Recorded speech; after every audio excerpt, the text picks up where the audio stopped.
Anonymous. I'm Stephanie Sebbing, and today I'm going to be teaching you how to sew strip sets. And I got the idea for this. I was helping my mom make her first table runner that is a little bit more complicated than just putting some charm pack squares together.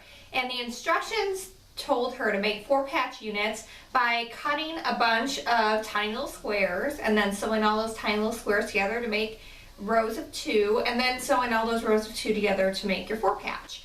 And I looked at that and I said, no, there's an easier way. And so we sewed together using strip sets, and she was able to complete all of her 4 patches in the time it probably would have taken her just to cut out all those tiny little squares. So I'm going to show you guys how to do that today.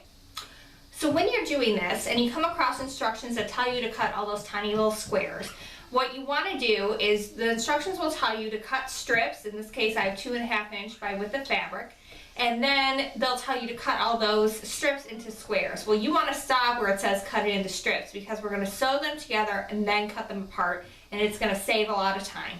So what I have is I have my sewing machine set to a 1/4 inch stitch here, and then I'm just going to place those right sides together the same way you would if you were sewing them together as squares, just you're going to do the entire strip set first. So now I can go ahead and just sew all the way down. Now when you get to the end, your fabrics might not be the same length, and that's okay. Different fabric companies make their fabrics a little bit different width. So if you're working all from the same line of fabric, they all should be the same width, but if you mix and match, it's okay if they're not the same width. So now I've got this off, and now I want to press it open. And you generally want to press so that the seam is going to be under the darker side of the fabric, and that will help so that you don't have a shadow when you get this put together and quilted, and it's going to help in our next step to make sure we have nice sharp joints. Alright, so now comes the part where we're going to actually cut these into 2-piece units. So we're basically skipping the step of cutting the squares and then sewing them together, because we've already sewn them together, and this makes everything go a lot faster. So what I've got is I have my little square ruler here, and I have a little bit unevenness on the edges, so I'm going to overcut a little bit. I'm going to cut these to 2.5 inches, but I've got a little over so I can square that up when I'm done. Now I really don't care what's going on the top and bottom of my ruler. What I'm paying attention to is that I've got this dotted inch line right along that seam line, and that will ensure that this is nice and square when we go to put our 4 patches together later. So I'm going to go ahead and cut that. And in this case, I need to square it up because it's the beginning of our strip set. You won't have to do that going forward. So now I have my 2 patches already put together. I didn't have to touch or cut a bunch of tiny little squares first. But let me just show you how you would keep going.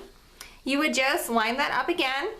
And now I have my 2.5 inch right along that edge that I cut because it's good and square. And then I have an inch line on that seam line, and again that ensures that this is going to be square. And as long as these 2 lines are lined up, then you're going to have perfect piecing. So you can just really just go ahead and keep cutting down the line. So with these, thankfully, because we press them all the same way, our seams are going to abut real nicely when we go to put them together. So let's flip those so that right sides are up, and then you want to flip them right sides together. And when you put them together, those seams are just going to lock in place because they're both pressed in the opposite direction. And then you're going to want to put your pin in the right side of that seam allowance, because when we're sewing, we're going to sew down until we get our needle securely in that seam allowance, and only then are we going to remove the pin, because that seam or that needle has got that acting as a pin once we get there. And then we're going to go ahead and sew the rest of the way, and this will make for perfect piecing. Alright, let's go ahead and bring that sewing machine back. And let's sew. Alright, so I'm still set up for a 1/4 inch stitch.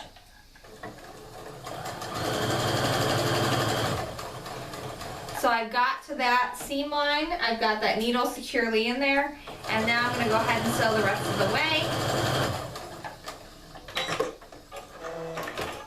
And now all that's left left is to press this open and we have a 4-patch, and it is all done.